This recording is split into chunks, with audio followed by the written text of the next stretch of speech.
Right. So anyway, this is me, John Atack. This is my dear buddy, Eddie Stratton. And Eddie had the great misfortune to be involved in Scientology. Yes.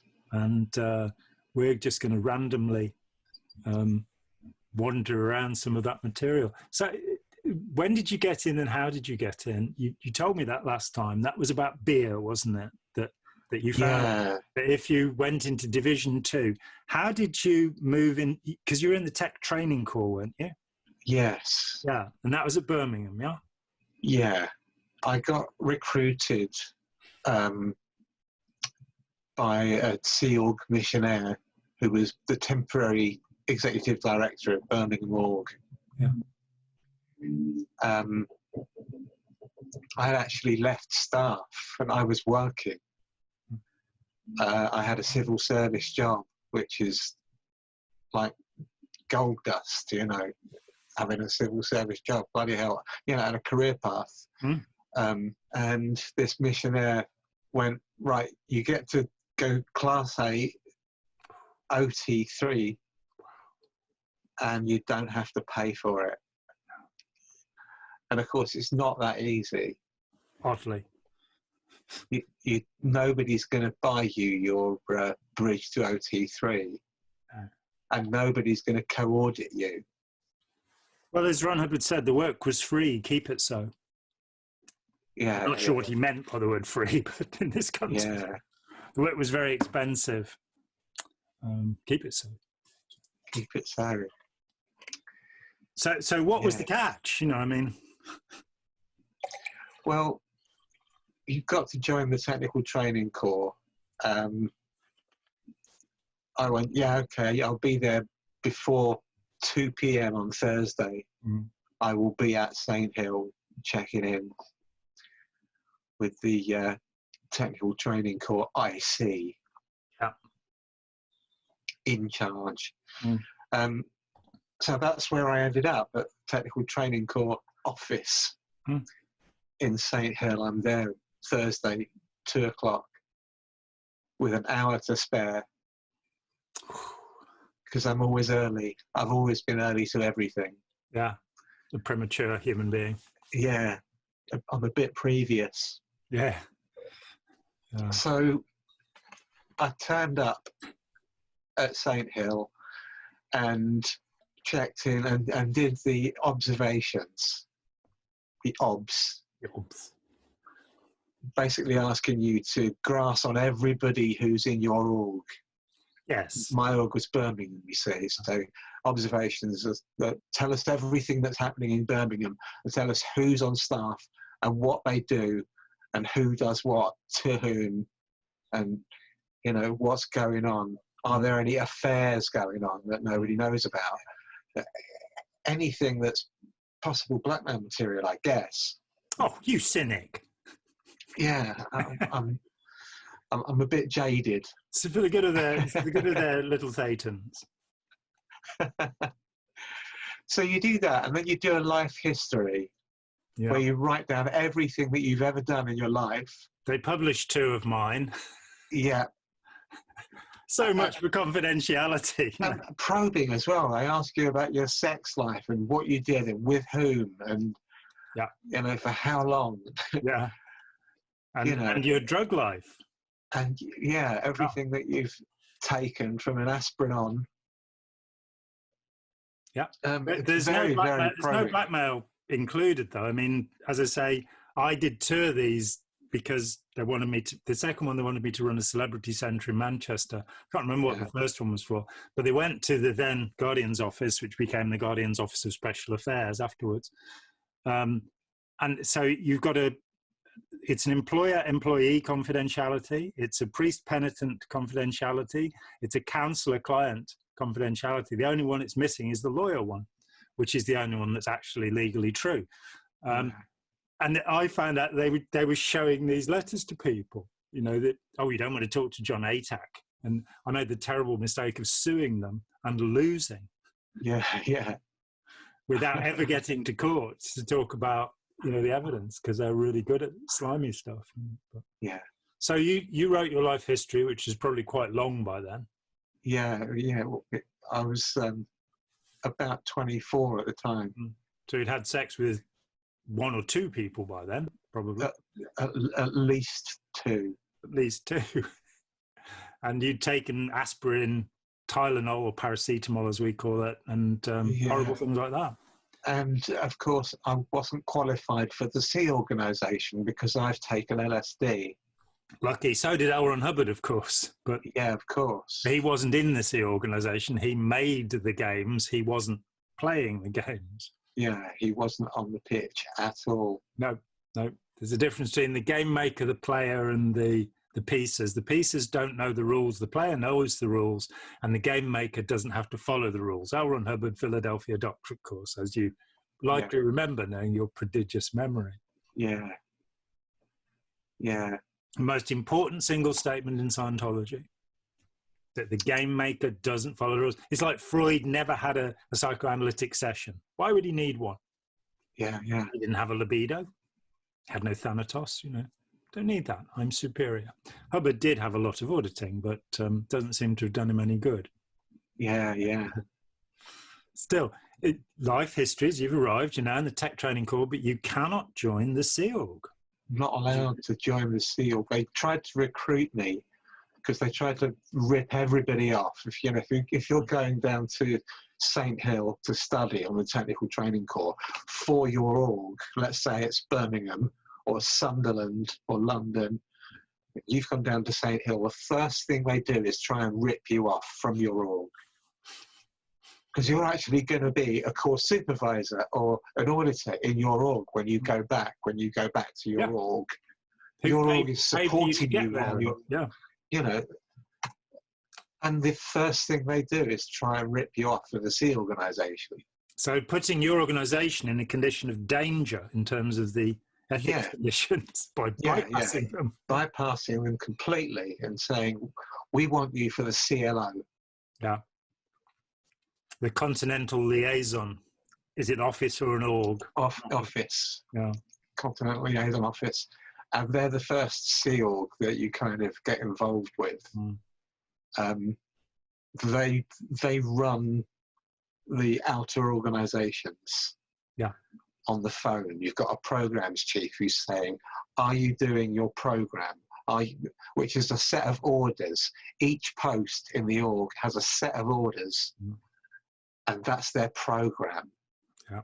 So know your product, want your product, get your product. Yeah. It brings it all back. Yeah, because it was impossible to apply. There were a dearth of instructions. It was just L. Ron Hubbard just wittering about work or about mess, or he was just telling stories in the pub. Yeah, do you remember the thing as the tape where he says, in the end, somebody becomes such an authority on a subject that they just basically pour out all this material and protect themselves from anybody else. But he gives a description of what he was in the process of doing. Yeah. My friend Yuval Laor has put forward the idea that Hubbard was very likely a temporal lobe epileptic. And one of the 18 traits in the Bear-Fedio list is hypergraphia. And Hubbard is listed in the Guinness Book of World Records as the most prolific author of all time. So he certainly had hypergraphia. Yeah. And you've got these poor people in the organizations, and only about 2% of that material is actually on courses, isn't it? Maybe 98%, the 3,500 lectures, what have you. Yeah, when you said to me when we last spoke that you'd read all of the red volumes, the 12 red volumes, and the supplemental folders and the green volumes, I was, because I haven't read all of that stuff, and I'm meant to be an expert. How could any academic ever come to this subject and not die trying to read, because of the tedium of, how to put flowers in a vase, or the layout of the car park at St Hill, the micro control that is typical of sociopaths. Have to wash a car. Yeah. Don't bang the vase against the faucet. What's a faucet? Thought she was an actress or something. Yeah. She's actually a tap, a piece of plumbing. in America. Yeah. Here, Bang the glass under farces. Yeah. Oh, don't only use the turkey feather duster on the car. Yeah, rub newspapers all over your windows. So if you're unlucky and have got oil-based ink on them, you'll now have lovely black windows. Yeah. The window cleaning technique that all Scientologists use. Yes. Yeah, and the horrors like their barley formula for babies. Oh God! You know, I had a mum who told me that all her infant child's teeth had fallen out. Yeah. After, you know, it's amazing that child survived. No, we just give them a shitload of sugar. You know, they'll be fine. Imagine if you're a celiac and they give you barley and Cairo. I hadn't even thought about it. Yeah. You know, because I suffer from celiac disease. So if I was given barley every day, it would destroy my stomach. Yeah, my small intestine would just be flat.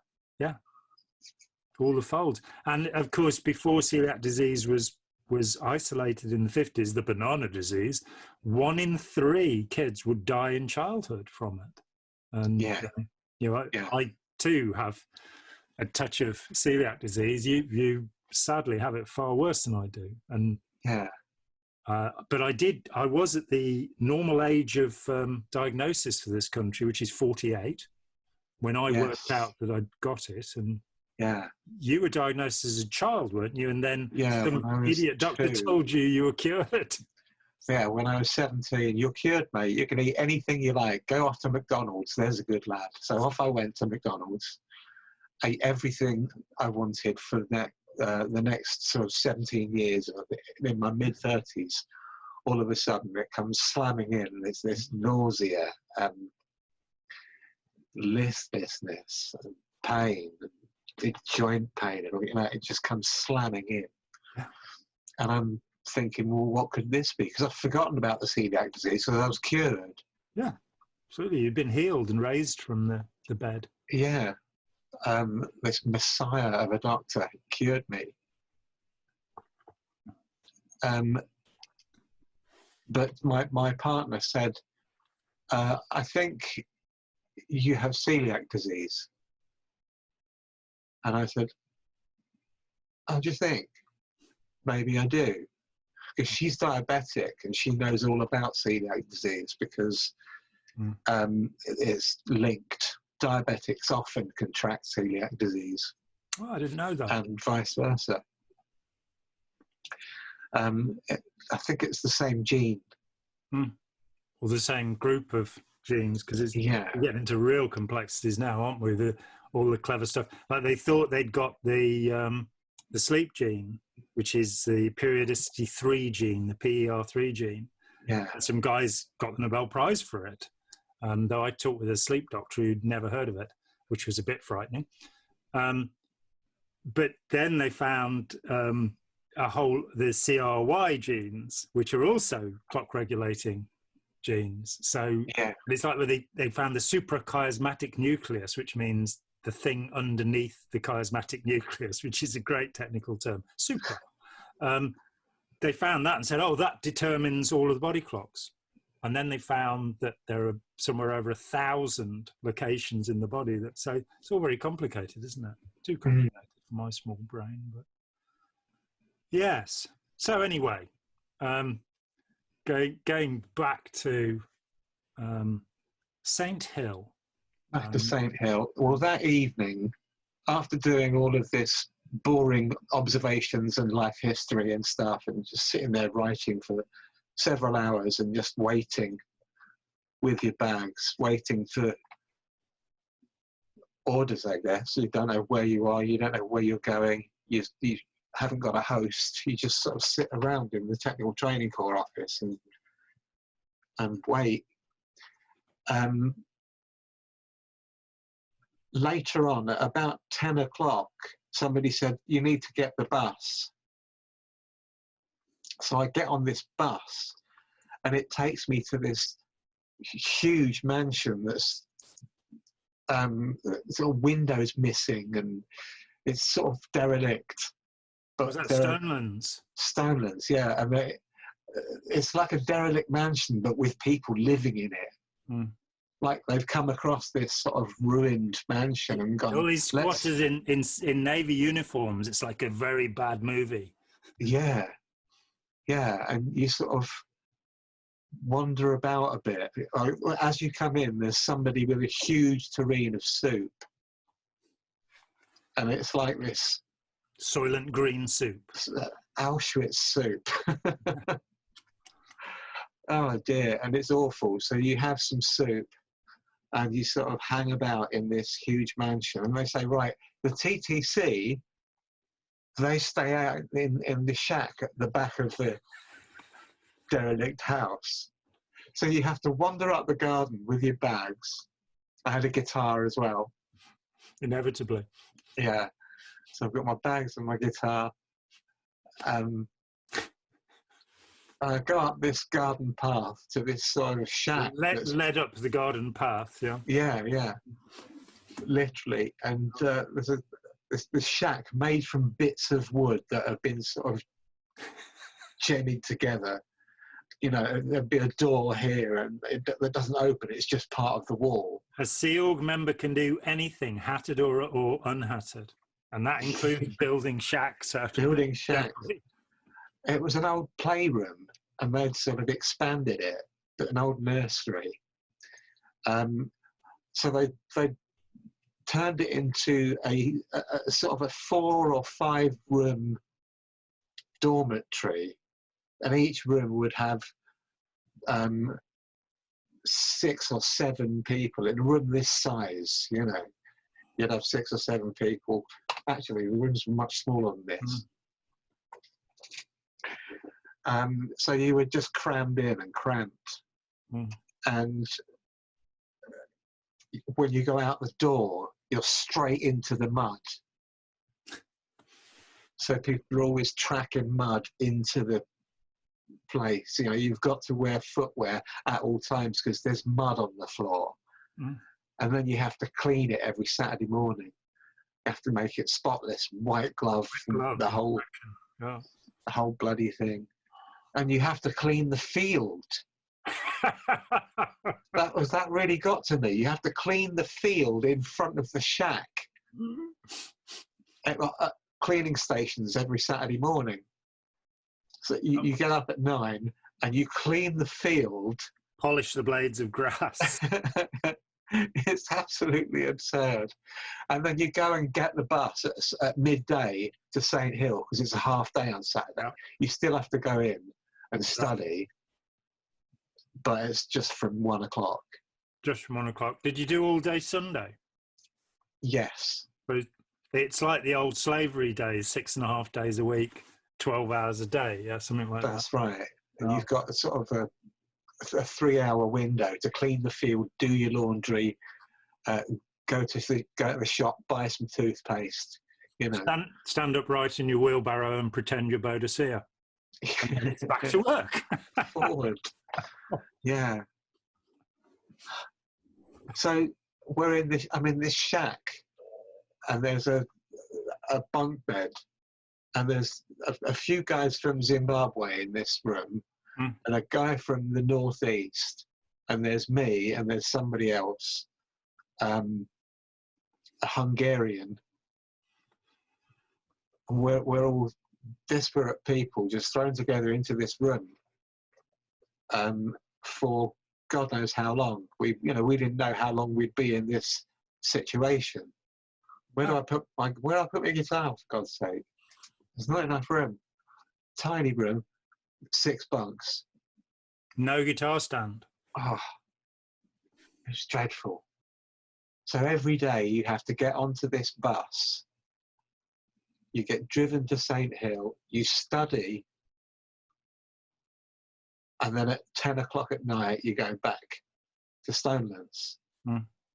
So you're there from 9 in the morning until 10 at night, just studying with half an hour for lunch. Did you get soup for lunch? Well, luckily, I was working in the refectory. So I had refectory food, which was better than any food at St Hill, because they were all eating rice and beans in the Sea Org up at the stables. Somebody boasted to me once, and I didn't know any of the stuff was going on because it's kept so secret. Yeah. So after I'd left, somebody said, yeah, but we used to, on a Sunday, we'd sometimes get a baked potato with cheese. Oh. You lived on rice and beans for 6 months? Yeah. We always lived on rice and beans. What do you mean there was nothing, except for the soup, obviously, which was from the left. See, that was what was brilliant about working in the refectory, is on a Saturday, I'd turn up at sort of 12:30, ready for course at 1. I'd go straight into the refectory kitchen, because I worked there, and I'd make a ham and cheese omelette and have some fresh French bread and take that over to a table and sit there and eat this gorgeous sloppy omelette with this French bread. Oh, it was great. The food at St. Hill was absolutely magnificent. That's and that really goes against the grain of everybody's experience at St. Hill. Everybody's experience at St. Hill is rice and beans. And I had this great food, every day I have amazing food, because the chef was all right. You have always been a rather jammy sort of human being, though. What can we say? Yeah, I was lucky. Oh. And I'd work there in the evening, just sit there at the till in the coffee shop, sit there and read, hang out. It wasn't like working at all. It was great. Yeah. Really enjoyed that, minding a coffee shop. You'd have to change the coffee every so often when it's all empty. You have to take the thing out and put it in the bin, and then put another funnel in and then fill it with coffee and put it in the machine. Things they made you do. Yeah. But there's people on the RPF. They're not allowed to talk to anybody, and they've got to run everywhere and wear black boiler suits and sleep 5 hours a night, and have sticks poking at them all the time. And have to run a lap every time they disobey an order. Yeah. And so you've got that experience, and then you've got my experience, which is sitting in a lovely coffee shop, eating omelette, sitting there on the till, reading books. You're a bad person, what can I say? I wasn't reading Edwin Hubbard books either. I was reading books that I'd found in town in the bookshop. So I'm reading literature, and people are frowning at what I'm reading, and you'll get false data from that. If you read that, you'll get false data. Yeah. It's a suppressive rendition. And I just ignore them and just keep reading. Yeah, that was great. I think that's pretty much how you came to escape Scientology, because you did just ignore them. But that's going to happen a little bit later. How long were you at St. Hill for? Nearly 2 years. No. Yeah. Halfway through, maybe 6 or 7 months in, I went to live with Naomi Whitaker in their house, because they had a whole bunch of technical training people staying in the house in various rooms. So I shared a room with a kid from Birmingham who was it was ever so nice. And you had somewhere to put your guitar? Somewhere to put my guitar. And you didn't have to clean the field every Saturday morning. Yeah, I didn't have to do that anymore. It was great. Oh, and I went and got a job in town. Okay. I got a bar job halfway through, and for a year I worked in this bar. And that exposure to the WOG world is probably what set up the tension between me and the cult. Yeah. And I'm looking at how people live their lives and thinking, well, that's just normal. And it appeals to you that they can just sit there and watch telly for half an hour and be in charge of what they cook and actually cook it instead of being stuck on beans and rice. And yet they're the degraded beings. Yeah. DBs. Yeah. Because they're not enslaved and following orders, which is what true upstarts do. That's right. That's right. Very odd. And a lot of them seem to be enjoying their lives. And we were only pretending to enjoy our lives in the cult. Mm. Yeah, I mean, Jerry Armstrong, when I first met him in '84, he said the tone level of the Sea Organization is fear. Yeah, fear. And everybody has to be uptone. Yeah, you have to be up. So there's this duality. You feel terrified while you're projecting this, hey, everything's great kind of vibe, and it's exhausting.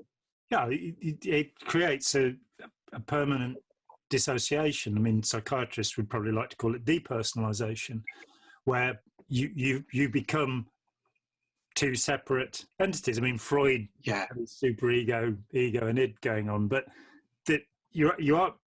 I think it's one of the worst things in Scientology that you learn to emulate different emotional conditions so that you can move people around, or manipulate people is another word for doing this.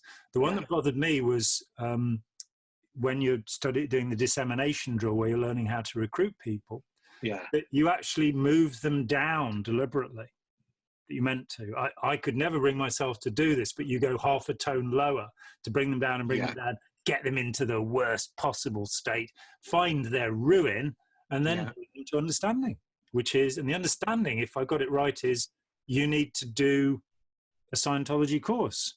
And when I was involved throughout my 9 years, whatever your problem was, the course that would solve it was the communication course. Now they've got other things as well. They've got, realizing that you can't read and write properly course. How to improve your marriage course. Yeah. How to leave your wife if she doesn't like Scientology course, things like that. It's much more sophisticated than it was in my day. But that horrible idea of manipulating somebody. But my friend Rex, who will edit this so he can take this bit out if he wants, I met him in '75 at Moseley in Birmingham. Yeah.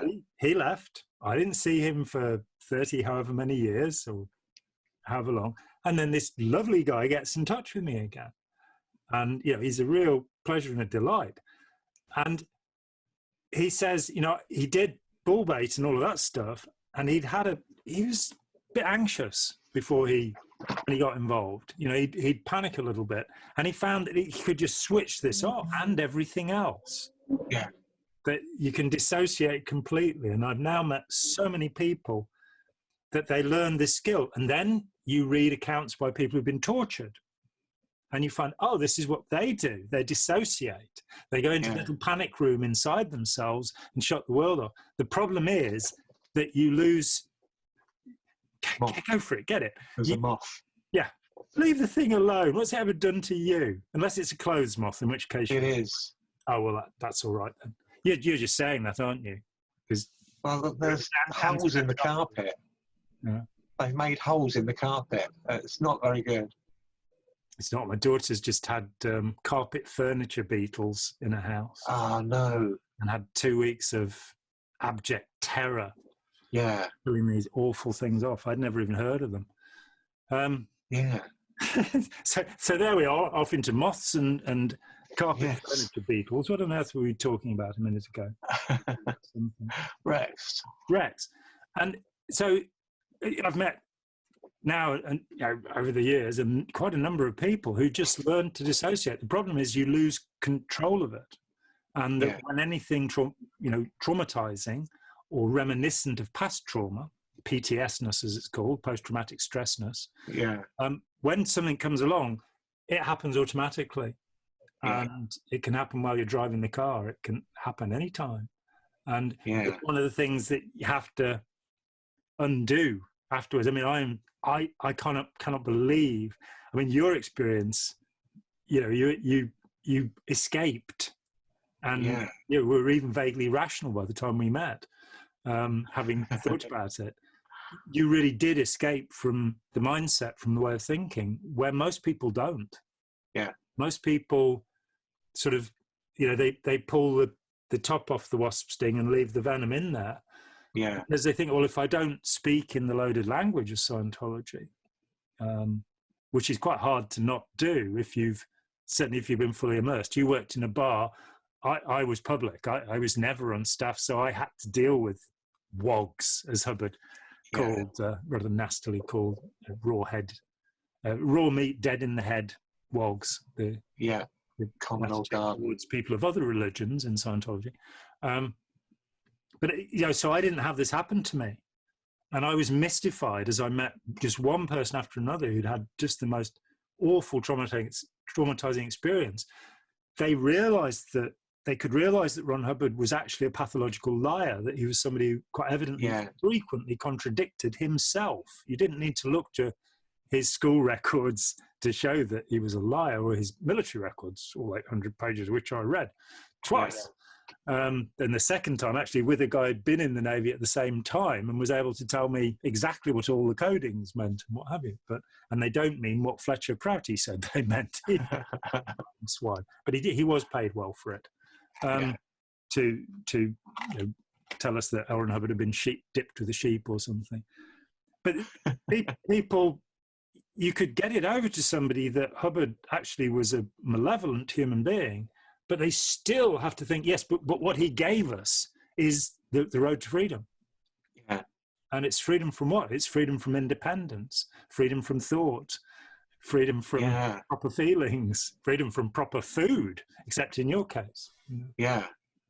I never had that freedom from food thing. Thank God that was great. And you didn't get barley formula when you were a baby, so... No, it was no bonus.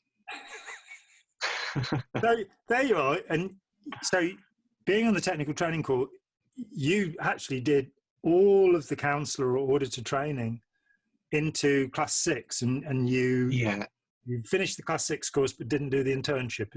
That's right. Yeah, that's right. So I did all the theory, everything below confidential. So which would be the class 8 materials for the OT levels. From the Sunshine Rundown upwards, that's all confidential. Yeah, quite right too. I think the Sunshine Rundown was clear. Look at something and then look at something else. Yeah. It wasn't very complicated, as I remember. No, it's supposed to polish up the state of clear.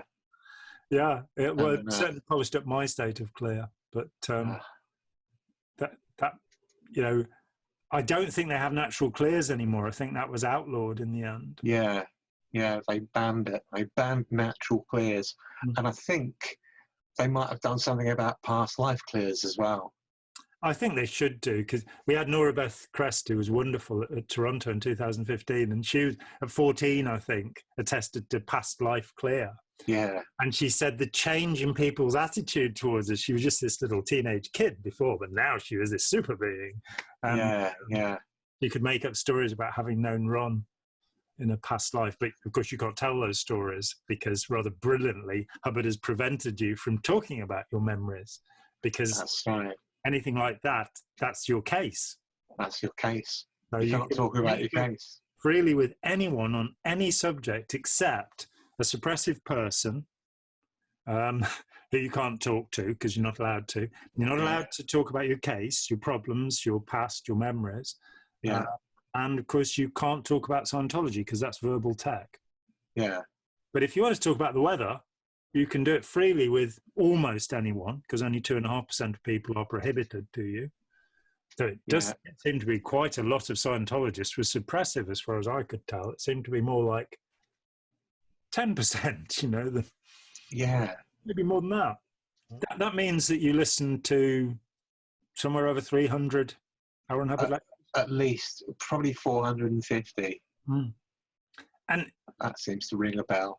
Tell the ladies and gentlemen about listening to Ron Hubbard's lectures and what that does to you as an experience.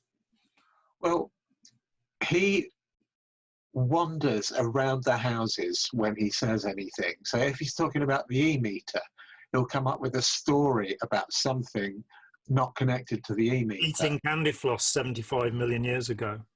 Yeah, and the lecture is called meter drills or something like that. And he talks about when he used to be a candy floss merchant 75 million years ago. In Markham. Yeah, or he'll talk about being on a boat or photography or something. Yeah. You know, he did the study tapes and it was all about photography. Because he was doing the Kodak Eastwood photography course at the time, which had most of the material in it. Yeah. Probably. I've never managed to get the, 1964 Kodak Eastman manual, but there were various of us that figured that there were things in there that said, oh, you've got to look up all the words and you must do it on a gradient and you must have a camera so you've got some objective, very complex stuff when you get to it. And there's a formula to it. The first line is, what day is it? And it took me years to get. He doesn't know. He didn't know where he was or what day it was. The butler had come with the silver tray with the Coca-Cola on at noon. He'd had the Coca-Cola. Then he had some scrambled eggs. And then he would ask his assistant, whoever it was at the time. I interviewed Jo Scott, who was his assistant at Fitzroy Square in 54. And she said he'd be eating his scrambled eggs. And he'd say, what do you think about this? And she said, well, I think this and this and this and this. And then she would go into the lecture hall and be at the back of the hall and think, he's so brilliant. And then we go, that's what I just told him. That's what I just said to him. And what I also found from that, talking to many people who'd suggested ideas to him over the years, from David Mayo, John Master, people going back to Evans Farber, who suggested acknowledgement. As there are so many of these people who put something in. What was interesting was that he usually changed it. That anything he adopted, and that suddenly hit me, that it's like, for something to persist, it must contain a lie. It must be alter-ised, as he says, borrowing from isnesses and changing them oddly. So what's the lie that Scientology is based on? Well, it's very easy. It's that it works. Yeah. Because as L. Ron Hubbard Jr. said, Scientology works not as L. Ron Hubbard says it does, but as L. Ron Hubbard intends it to do. So rather than it being a system whereby, the nothingness of your being will expand to an infinity, it's actually anything that's left of you will be crushed into conformity. What they're actually doing is it isn't connected with enlightenment and freeing people. They're actually involved in a low-key espionage sort of, everybody suspects everybody else, a weird paranoid cluster of individuals who are terrified. I'm reading a book written in 1955, Chinese Communism, the first 5 years, the kind of thing that we all pick up from time to time and read. And this guy, Richard Walker, who was a Yale professor at the time, he says, and he really does get into some interesting points about the thought reform program and how it ran and what was being done. And it wasn't invented by Edward Hunter, contrary to so many fools out there. That he says the primary point of the whole re-education program is to make you spy on everyone around you. You become an agent of the state. Everybody becomes an agent of the state. And I would say the other thing with the Chinese program is that all that Mao had to do was take traditional Confucianism and replace the family with the party. And that was very, determinedly done. And to this day, of course, Chinese people are still talking about the wonderful things that Mao did for them. It's very much like, for me, like listening to a Scientologist, whether independent, and I question the use of that word, or dependent Scientologist, that you should have gone, look, he was a bad man. He did horrible things to people. Talked with, I've talked and read testimony, hundreds of people, literally. And some of them are still protecting him. You've got the idea that he was this wonderful and perfect human being. That there's a book called Arrows in the Dark, the purpose of which is to say that Hubbard didn't know about the break-ins. And you go, well, here's a German proverb for you: a fish stinks from the head down. Yeah. If he was such an OT and knew all this stuff, how is it that David Mayo went unspotted for 25 years? How is it that the Guardian's office had to break into places when remote viewing would have shown them all the files, you know? Yeah. And how is it they had to harass me for 16 years, you know? Yeah. And how is it that having these supernatural powers, they didn't just terminate me, you know? Yeah. Make me die from a heart attack or something. If they can bring down the Berlin Wall, then they should be able to do that, shouldn't they? That was transcendental meditation. Oh, it was TM that brought the Berlin Wall down. So they told the world, yeah. They also, there's the study where it shows they dropped the crime rate, but when you look at the actual statistics, the murder rate went up while they were meditating. So, oh, don't want to do that. So mindfulness nonsense, you know, that's all anecdotal and there are no real studies, you know, it's... Yeah. So far, the National Institutes of Health in the US have spent over $100 million investigating mindfulness. And as yet, all I've seen is one little paper on social anxiety disorder, which thinks it might be a little bit helpful. And we've got the National Health Service here forcing doctors to recommend it for pain, meditation for pain. You're kidding. Yeah. Just focus on the pain, focus on the pain. No, distraction, that's what you need. For depression, just think about your thoughts. Just focus on yourself. No, socialize, talk with other people. And for anxiety. And it's mindfulness, again, it's not real, but... I had about 10 sessions of mindfulness counseling. CBT, cock and ball training in the mindfulness way. Well, it was... cognitive behavioural therapy. How bad? It was related. It was acceptance and commitment therapy. Acceptance and commitment. That sounds... grummy, So, how are you feeling? I'm in pain at the moment. All right, what shape is it? What's its temperature? What colour is it? Where have I heard of all of this before? You know, it's in the OT5 pack. Yeah, it was very similar. Yeah, well, it's called focusing when Eugene Gendlin in 78 in Chicago released pretty much what is the OT5 material, but with no body thetans. You know, where do you feel the pain? How could you represent it as an animal? That was the one I liked. And I talked to a guy who's a friend of Gendlin's. I didn't know he was a friend of Gendlin's. And I said, it's an interesting hypnotherapy. He said, it's not hypnotic. What do you mean hypnotic? I said, imagine your kneecap's got a lion in it. It's not hypnotic.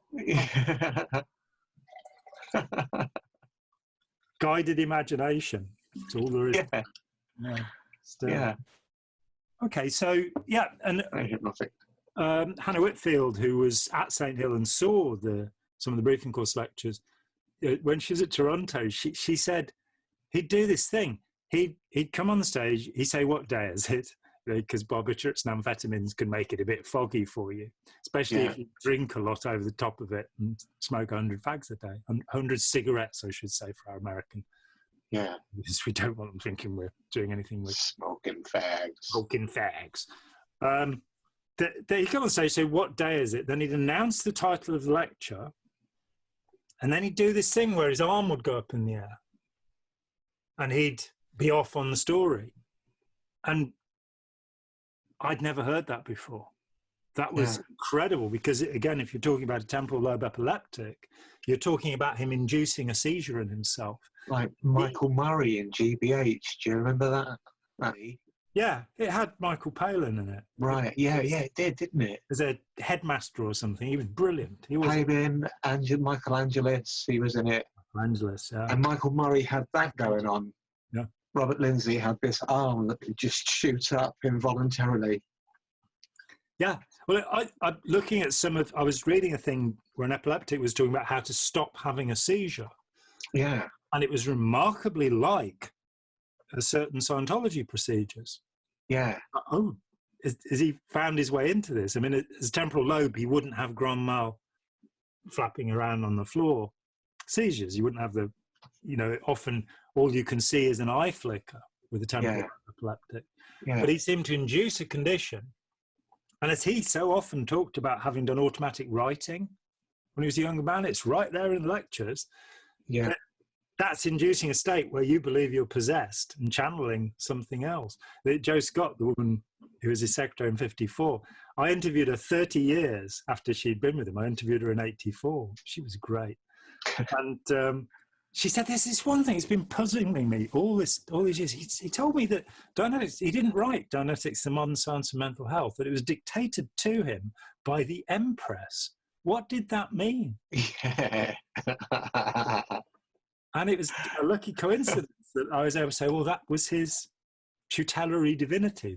That's his holy guardian angel, as Crowleyites call it, who would look over him. And she's described in some detail in Arthur J. Burke's biography, Monitors, where he talks about the redhead visiting him. And we have letters where Hubbard talks about Burke's.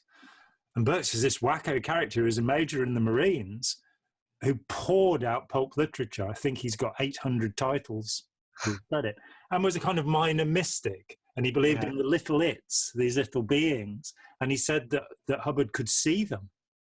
But he also talks about Hubbard, he wasn't frightened when he was flying his plane back at college or wherever, when he was a barnstorming pilot, because whenever he looked out on the wing, the Empress was there. The Empress was there. So, and I've written about it in Hubbard and the Occult and elsewhere. He only ever had a glider's license, didn't he? Yes, that's right, yeah. So the Empress would be on the glider wing there while he was sitting there with his... Yeah, and I mean, come on, this is L. Ron Hubbard. Let's face it, he got the license, but he only had a little balsa wood plane. Yeah. So he was a coward who boasted about his adventurous nature. Yeah, yeah, he was. You know, it's one of the forms of sociopath. You get the other ones who are the ones that take the risks. But he took risks. You know, he had us take risks for him, I guess. Yeah, and as you say, the fish rots from the head down. So, you know, he's the most OT being that there is. So he will know what's going on. Yeah. He will be aware of everything. Yeah. And if he wasn't, it doesn't work. You know? Yeah, exactly. There aren't any choices in this particular syllogism. And if you were OT15 or OT16, why would you need an LRH communicator? Why would you not be able to just communicate? Well, to be fair, he was OT23, wasn't he? That's what he claimed. That lists 10, 11, and 12 came from the materials 15 levels above full OT, which is OT8, where you're at cause over mental and physical matter, energy, space, and time. So you can make things appear and disappear and all of that stuff. I mean, you can see why the paranoid conspiracy of manufacturers were opposed to this, that you'd be making your own light bulbs. You wouldn't need to buy, you'd be making your own bananas. You wouldn't need to buy anything anymore. So obviously they all ganged up on him through the Tenyaka Memorial and the World Bank and the Rhodesian government and stopped him, fortunately. We still have to go, and Scientologists still have to go and buy light bulbs and bananas too, all the ones I've met. Yeah. Even the OT8s. Yeah, and when you get to the OT8 material, it really gets weird. Where you that the bulletin that only lasted a week on the original course, where he says that he's Lucifer and the Antichrist. Yeah, yeah. Which we've now. I didn't believe it when Steve Fishman somehow got hold of it. And Fishman's as far as I can make out, a professional con man. That's it. You know, that wonderful. Was it Lonesome Squirrel or something? What was it called? That he wrote. Wonderful manuscript about him meeting Hubbard and being given OT8. And he talks about this Lucifer thing. Yeah. And suddenly then it turns up, and a guy who did the course in that, I think it was only there for a week or so, he's written about it. And of course, Jesse Prince saw it. And they wouldn't let him see it until after it was released. And then... and then it goes on, it seems, you know, I can't be bothered to read it, but it seems to be, what's being said is the whole bridge was a farce just to get to this point, and you now need to get rid of it. And once you've got rid of it, you'll be OT. And I thought, oh, the truth at last, truth revealed. It was a sham. Yeah, you mocked it all up. I even had somebody try and persuade me of that, because very soon after I'd kind of gone, look, I don't really want to do this anymore. Beginning of 84, I'd been out for about 3 months. Yeah. And I finished OT5 by saying, there's nothing there to finish. I don't believe in body thetans. And then demanded a PTS rundown, which the CS shouldn't have given me, because you shouldn't let people CS and supervise their own pace. Yeah. And I said, I've never had a PTS rundown. I've never had a thing to see if I've potential trouble source connected to any spread. Oh, I want one. And I hadn't thought about it. That was the weird thing. I knew this was what I had to do. My last auditing session was being asked, who I'm connected to that might be suppressive, and me saying, and I hadn't thought about it, Ron Hubbard. Yeah. And it was Morag Belmain, she went white. I'd heard about that before, but I'd never seen anybody actually blanch in front of me, all the blood draining away. She's a trained OT5 auditor, flag trained auditor. Yeah. And there she is, the greatest blasphemy imaginable. So she insisted that I tell her other names and go through things. I said, we could sit here all day. I'll list it and null it. List it and null it. And if that's the item that reads, that's the item. The only reading item. And so she had to say, I'd like to indicate that you're PTS to L. Ron Hubbard. And about a year later, I realised what had happened. It was like, oh, poetry, that's what Scientology was. Because that's something that you cannot do in Scientology. He's beyond blame. As you said, the game maker doesn't live according to the rules of the game. Yeah. So, I mean, you can't have an unkind thought about L. Ron Hubbard. That's the point. Yeah, that was the point. Yeah. It's like imagining the king dead. Yeah. You're not allowed to imagine the king dying. Have you ever had an unkind thought about L. Ron Hubbard? Yeah. Why would I care? Well, he obviously does. Curiously. And I'd guess that if he had a sec check that said, have you ever had an unkind thought about Mary Sue Hubbard? Yeah. His needle would...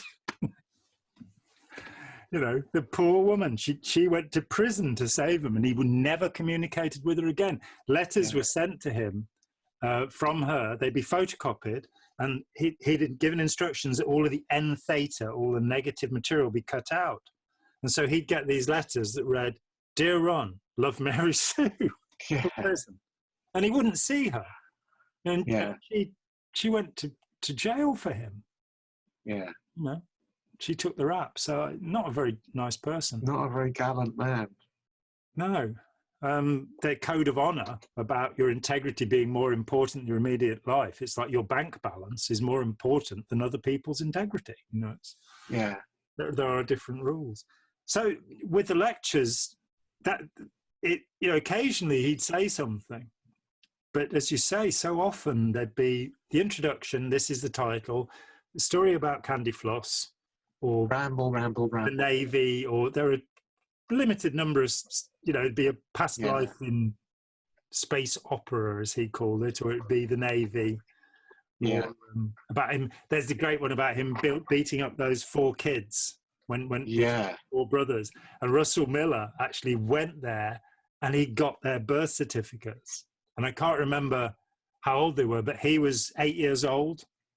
And I think the youngest of them was older than him. But the oldest was something like 18. And he tells this story about jumping off a wall and beating all 4. Kicking their ass, yeah. It's like, yeah, really. Yeah. Kung Fu Panda. You endured all of this, and we should really mine this for hours and hours to find out your experience, but we're not going to. And eventually came to this point where, I mean, if I can remember rightly, you were actually buying hi-fi gear and stuff. You were living life high on the hog, the life of Riley. Because I had this bar job that was paying me sort of 60 quid a week. And I was also able to claim housing benefit as well. So I could give that to Naomi. And that looked after the rent. and I had 60 quid a week just to waste. So I'd buy food with it, not very much, because I can live on a tenner a week. And you were in the refectory anyway, so you could... Yeah, so I don't have to get myself lunch and dinner. That's all sorted. But this was when I was working in the pub. I wasn't working in the refectory anymore. Okay, so now we're eating pub food instead of refectory food. Well, peanuts and... yeah. But it was great. So I'm saving up all this money and I'm buying hi-fi gear and, you know, making sure that I've got everything that I want. I bought an M1 keyboard, a huge synthesizer. You know, I'm buying loads of toys and stuff. And there's all these Scientologists who are completely skinned. Got one pair of socks between them. Yeah. These poor Sea Org members who are getting paid less than £5 a week. And there's me with my bar job. 90-hour week. Yeah. Absolutely appalling. They can't even buy tobacco. You've got Scientologists wearing Sea Org uniforms, bumming tobacco off people, and making really, really skinny roll-ups out of pipe tobacco, or, you know, the cheapest tobacco you can find. No. It's desperate. And there's me with all this money. It was great. I mean, there is one class of people in the Sea Org, the registrars. The registrars. 2% of a sale, and so you'd have David Beale's the one I remember. Yeah. David was incredible, Beale's deals, but he had a car, you know. Yeah. And then you get... so he was Tours. Yeah, that's it, the Tours org. And then occasionally you get somebody rich. There's an Italian guy called Ennio something or other when I got in. Yeah. And he had a beautiful Alfa Romeo and wore fur coats, you know, stuff, and was in the Sea Org for about 10 minutes, you know. But the squalor and the way the squalor was hidden, which is still one of the things that fascinates me. It's like, you know, the loyalty to the group is so strong that you won't. And my curiosity at the moment, for me, I have a number of friends who are professional counsellors around the world in different places, and I hear the same thing from all of them. They're not allowed to blow the whistle. Yeah, of course. And you're going, oh, but of course that's a cult thing, isn't it? That you mustn't bring your profession into discredit by telling the truth. Yeah, publicly. And the stories I hear, and these are from all around the world, I'm not going to name anybody. The stories I hear are basically that for the most part, the counselling systems that are being used around the world don't work. Yeah. And that's covered up, whether it's, you know, schema therapy, eye movement desensitization and reprocessing, mindfulness-based cognitive behavioral therapy. Yeah. What does work in my experience, and I'm not a counsellor, I'm not trained in anything outside of my Scientology certificates, of course, which I'm told are not really worth very much. But I've spent a lot of time with people, talking to people. Some people are therapeutic, some people are not. And if you sit with somebody who listens to you, cheers you up, and you go away feeling better, then something maybe therapeutic has happened. Yeah. But often what's happening is there's a kind of narcissistic urge on the part of the supposed counsellor to control a relationship. Yeah. And then you have these little systems and steps that you're meant to go through. I mean, what Freudian analysts do, I can't believe that anybody ever thought that was a good idea. Yeah. I mean, some of Ferenczi's work, maybe. I have a friend in the States who is a Ferenczi analyst, and I get that, but I still can't get why you'd spent years deconstructing and reconstructing yourself. I can't get the idea of that at all. That's probably just me. But that some people are nice and they're helpful, and if they know a little bit about active listening, how to let somebody talk, and not giving people advice, which is usually quite important, Never evaluate for the pre-clear. Just let him read the OT3 pack and figure it out for himself, you know. Yeah. Oh, okay. Let him read Dianetics and then he'll figure out whether he has engrams or not. How can you never evaluate for the pre-clear? That you can't do that. You just, unless you say, sit down, I'm going to audit you, then you could do it possibly. But you'd still have to define the word audit. That's evaluation, isn't it? And apparently it's a bookkeeping term, isn't it? Auditing.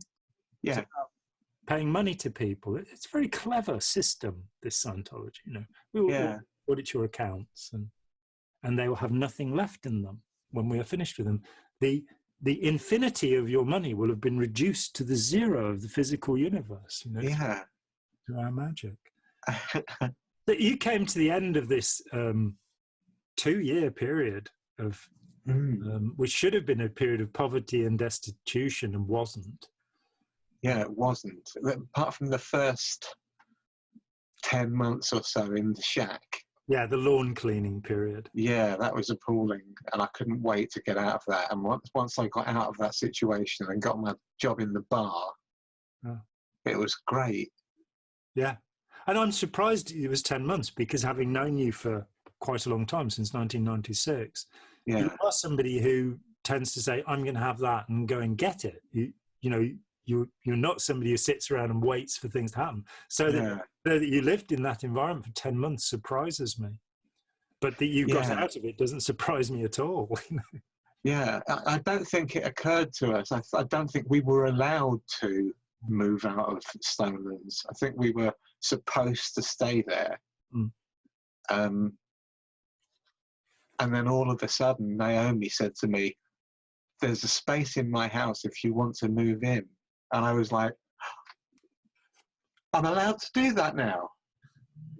You know, and there was a slight ridge from the technical training corps in charge. He was a bit down on the idea. He was rigid. He was ridgy. And I thought, well, bugger him, I'm going to do it anyway. So I did. I moved into Naomi's. We frown upon that, because it's taken you out of the total environment. And getting a job in a bar takes you out of that totalistic environment, and that's likely to wake somebody up. And the amazing thing is that the people who are applying this to you don't realize that's what they're doing. No, they don't. That by the milieu control, the control of your complete environment. Yeah.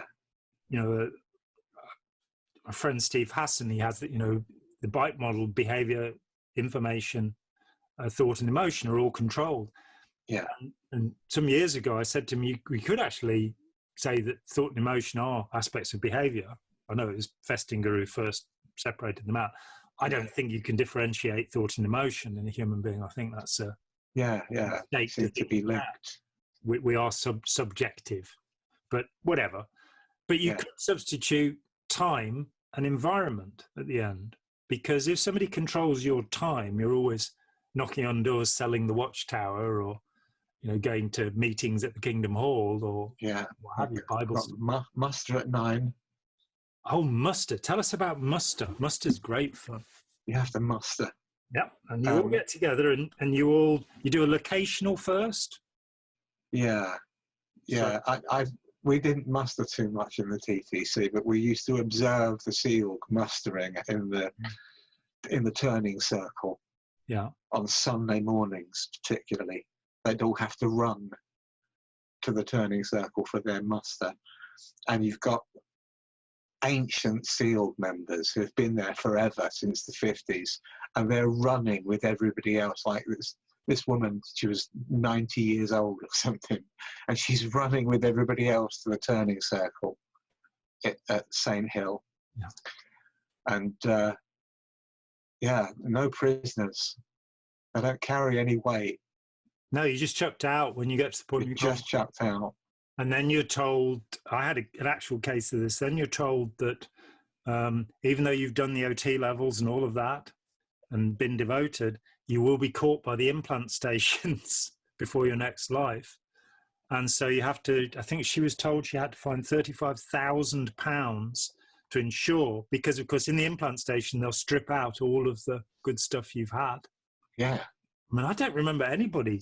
I thought implant stations was, you know, back there in the early 60s, but no, there were still people who were going to use it. And I think she was told she got to do, was it superpower, where you learn how squidgy or slimy or oily things are, because they've got these brilliant machines that... Yeah, superpower. No. It's designed to unleash the superpower of Satan and make possible world clearing. Didn't work, did it? Quote unquote. Yeah. Just amazing. So in the muster, they'd all run to the turning circle outside the so-called castle. Wouldn't be much of a castle. You can just imagine the Normans coming along and seeing that again. You call that a castle? You call that a castle? It's made of breeze blocks. You know, it's breeze blocks with cladding. Yeah.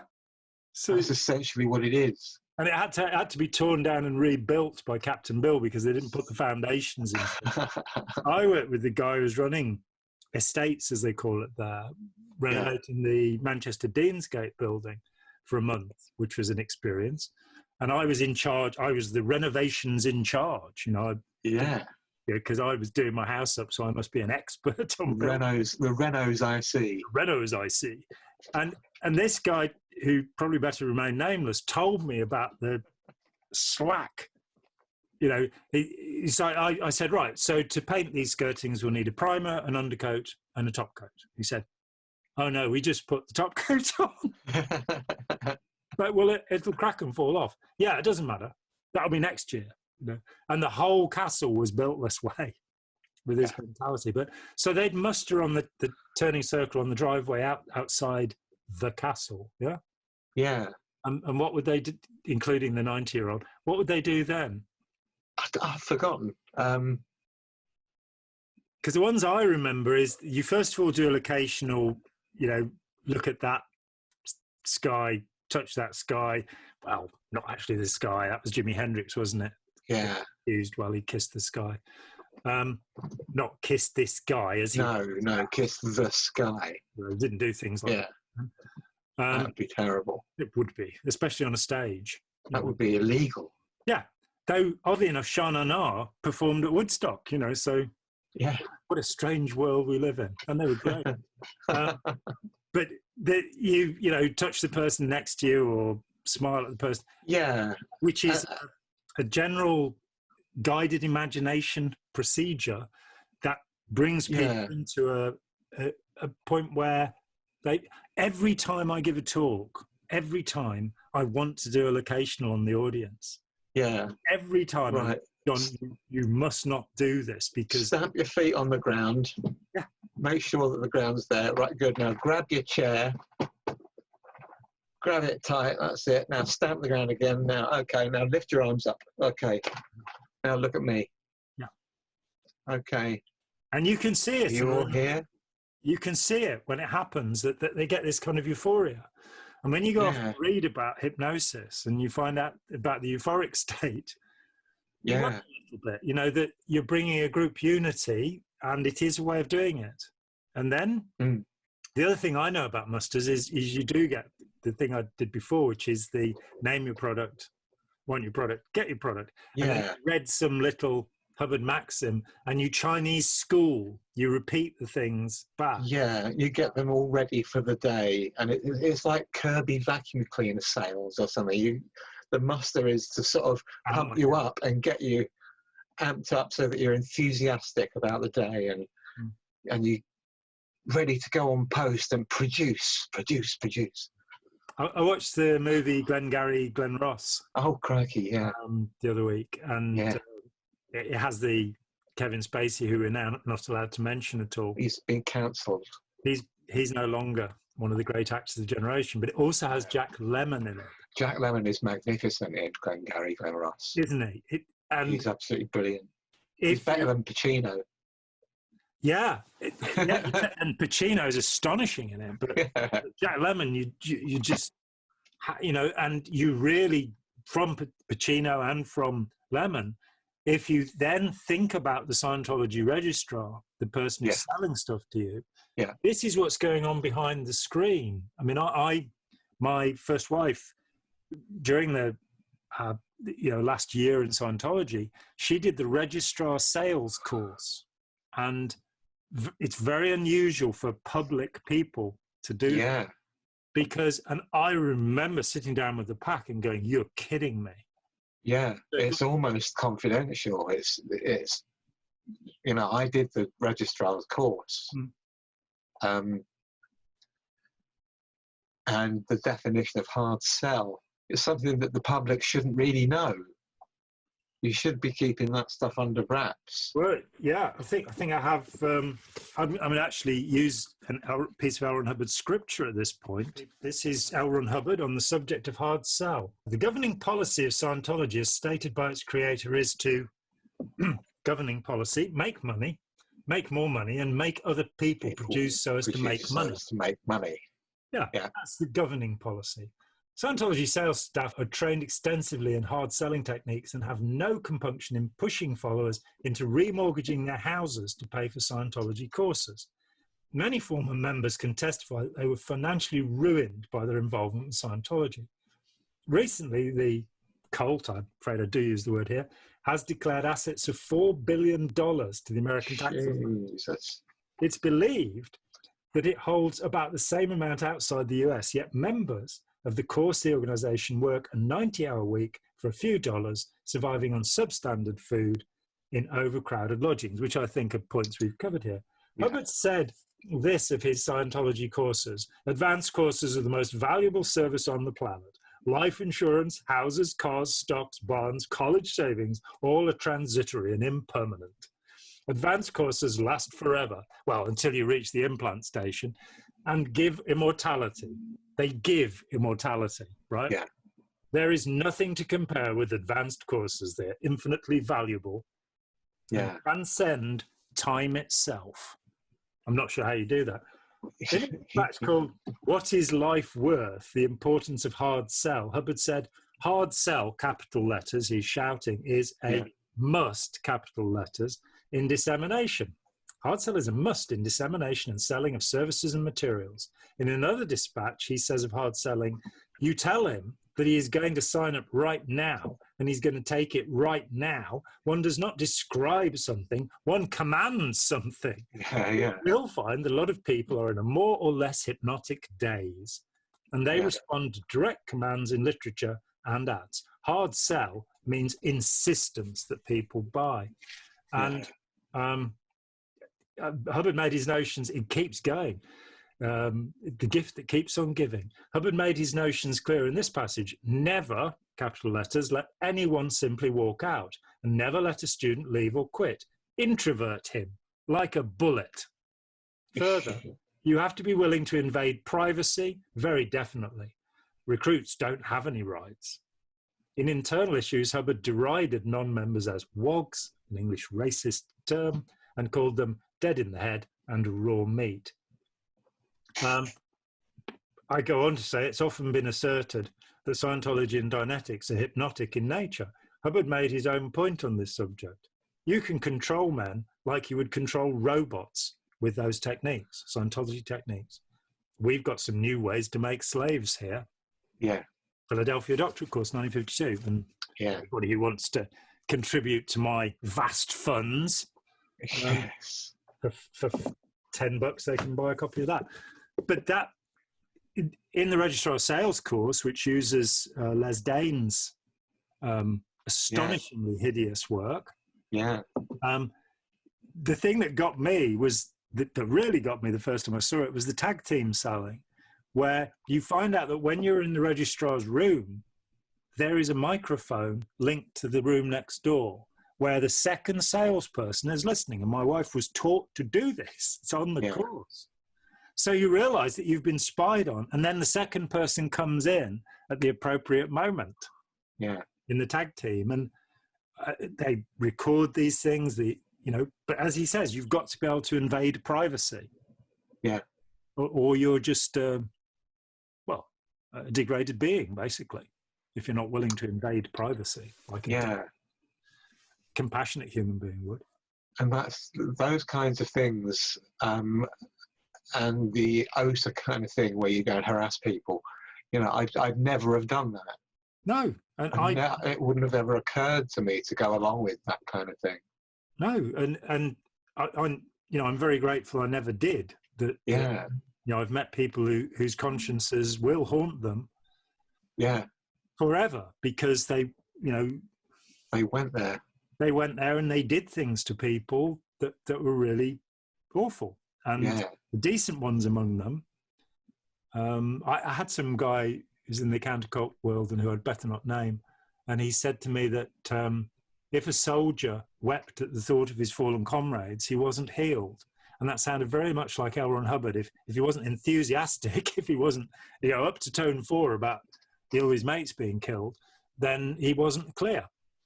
Yeah. And I just sort of thought, well, no, you've ceased to be human at that point. If what was a tragedy will remain a tragedy, that it doesn't overwhelm you anymore.